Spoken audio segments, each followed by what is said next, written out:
একটি অনুষ্ঠানের মধ্য দিয়ে দক্ষিণ দিনাজপুর জেলার বালুরঘাট শহরে দক্ষিণ দিনাজপুর জেলা প্রশাসনের পক্ষ থেকে রাজ্য সরকার আয়োজিত বিশ্ব বাংলা শারদ সম্মানের পুরস্কার বিতরণ করা হলো বিবেকানন্দ কনফারেন্স হলে শনিবার বিকেল 4টে নাগাদ। সেরা পুজো, সেরা মণ্ডপ, সেরা প্রতিমা, সেরা সমাজ সচেতনতা, এই 4টি বিভাগে মোট 12টি ক্লাবকে পুরস্কৃত করা হয় জেলা প্রশাসনের পক্ষ থেকে।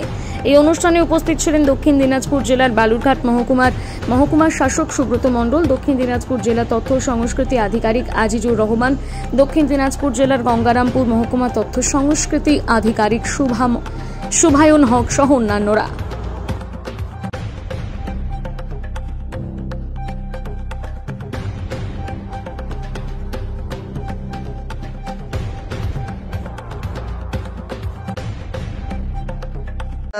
পুরস্কৃত করলো, কেমন লাগছে?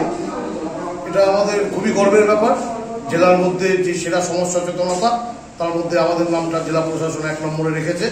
আমরা জেলা প্রশাসন তথা রাজ্য প্রশাসন সকলকে আমাদের সংস্থা বালুরঘাট সংগীত ক্লাবের পক্ষ থেকে ধন্যবাদ জ্ঞাপন করি এবং আপনাদেরকে আমন্ত্রণ করে আপনারা যাবেন, সাংবাদিকরা আপনারা দেখবেন আমাদের সমাজ সচেতনতা এবং একটা ভিন্ন ধরনের প্যান্ডেল আমরা উপহার দিয়েছি দক্ষিণ দিনাজপুর জেলাবাসীকে, যেটা আগে কোনোদিন হয়নি।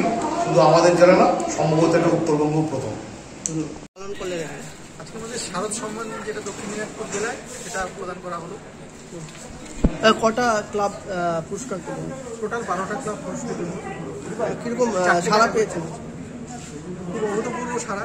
আমাদের বিভিন্ন জেলার বিভিন্ন প্রান্ত থেকে যেসব পুজো হয়েছে তাদের মধ্যে প্রথমে শর্ট লিস্টিং হয়েছিল, বিভিন্ন অফিসাররা দুটো টিমে বিভক্ত হয়ে এই কাজটা হয়েছিল। তারপর আবার তাদের মধ্যে শর্ট লিস্ট করে আমাদের যে একটা জাজের প্যানেল ছিল, ফার্স্ট, সেকেন্ড, থার্ড, এই 4টে ক্যাটাগরিতে হয়েছে।